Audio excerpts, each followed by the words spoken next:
At ito na nga ang day 4 ng ating panggagawa na mini farm. At pinagpatuloy na nga uli namin ng ate ko ang panggagawa dito sa aming mini farm. At dumating pa nga yung iba ko pang aalagaan na gansa. Pero teka, ang tropas, kasarapan nga.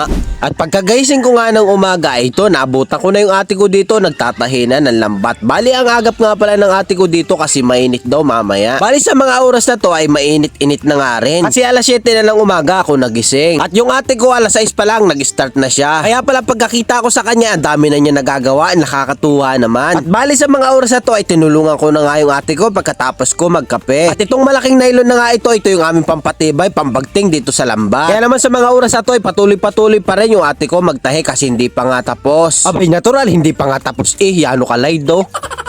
Talagang napapaisip ako sa mga oras na to at napakalawak naman pala talaga ng aking ginagawa mini farm. Ay, abay sana'y maparami ko yung mga alaga ko dito at makapagbinta at makapagkatay ng pampulutan ay kasarapan yun. Lalo na ang luto ay adobo sa gata ay talagang talpaw gambahaw. Ay paano yan dadami laydo ay pinagpaplanuhan mo agad. Teka, balik tayo dito. Bali sa mga oras na to ay malawak-lawak na nga natatapos ng aking ate. Aba ay may kahabaan na yung ang hindi pa lang natatapos dyan na yung ilalim di pa nalalagyan ng pampatibay. Pero ang ibabaw ay goods na yan, bagting na.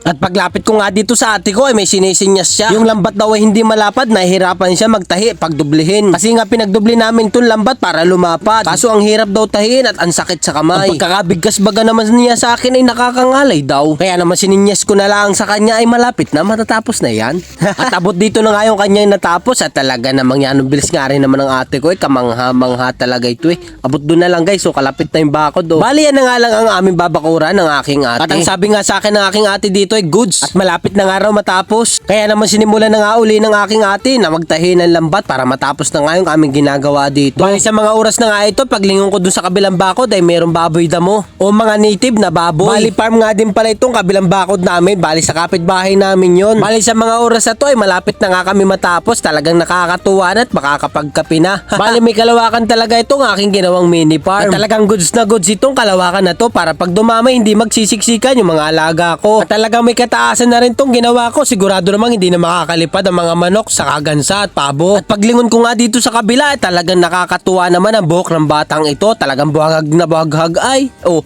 kainaman yan. Yan ang sinasabing kulot na kulot talaga. At bali sa mga oras na to, talagang matatapos na kami. Kakaunting-kaunti na lamang. Kaya naman dinali-dali na namin ang ate ko itong aming paggagawa dito para makapagkape na kami pagkatapos at magpapakain pa ako ng mga hayop. At pagkatapos nga namin ng gawain, nagpakain na nga ako dito ng hayop at nakakatuwa naman at may dumating na bagong aalagaan, gansa, 3. Ay talaga namang pagkakaingay na ray. Abay utay-utay na nadami talaga yung aking inaalagaan ay nakakatuwa. At dati inaalagaan akong paboy, wala ngayon ay marami na. At ang susunod nga pala natin gagawin ay magagawa tayo mga kubo ng ating mga alaga at lalagyan din natin ng mga division para hindi sila magkagulo. Maraming salamat nga pala sa iyong panonood. See you on day 5. Araw-araw, sipag lang patungo sa bukas.